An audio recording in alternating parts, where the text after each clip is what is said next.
after the winter that we just had, no one is allowed to complain about the heat, no matter how bad it is. That said, though, it is dangerous heat, and it is unusual heat for this area. These are the forecast highs for the 2 peak days that we're expecting. Thursday and Friday, both expecting high temperatures at 102. If we do that, this will be the first consecutive string of 100-degree days that we have seen in Central Park since 2011. So this is very, very unusual stuff for us here. When you add in the humidity, it's going to become dangerous, and that's what we're most concerned about here. And again, it's mainly for Thursday and Friday, but really it's much of the week getting into next weekend as well. Feels like temperatures in the triple digits for everyone, but the worst of it will be along the I-95 corridor, going through the city, and then especially back through New Jersey down towards Philly, where those feels like numbers could crest 110 degrees. 88 the high temperature today in the books. Normal is 83. Your sunset tonight at 8:31. One lone shower just south of Raritan now starting to fall apart. On the wider shot, not much going on across the Northeast and really across the eastern half of the U.S. as our big dome of high pressure starts to set up. And it is that heat ridge that will establish itself later this week on the East Coast that will bring us this intense heat.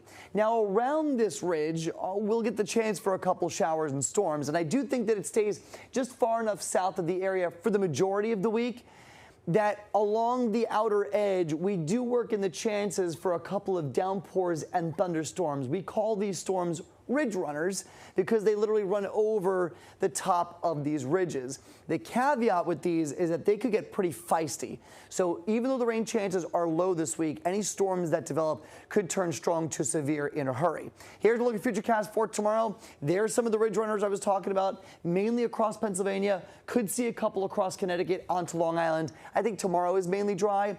By Wednesday, though, we start off dry and quiet in the morning. By the afternoon, by the evening, again, a couple of spotty downpours and storms start to develop. Futurecast is going to really struggle with this.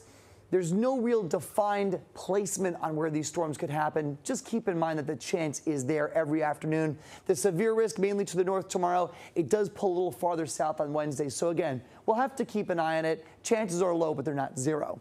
The heat really is the main story, though. Extreme heat watch in effect all the way through the weekend for those feels like temperatures of 105 to 110. Just look at how bad it gets. It's not just 1 day or 2 days of this intense heat, but feels like temperatures will be in the triple digits Wednesday, Thursday, Friday, all the way through the weekend. The heat doesn't break until we get to Monday.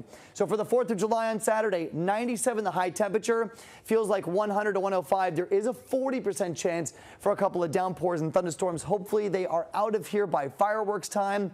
But we do have that weather alert in effect for Wednesday, Thursday, Friday, and Saturday for the extreme heat. Again, each day, a 20-30% chance for a shower or storm. And the heat finally breaks as we get into the start of next week. Shirley?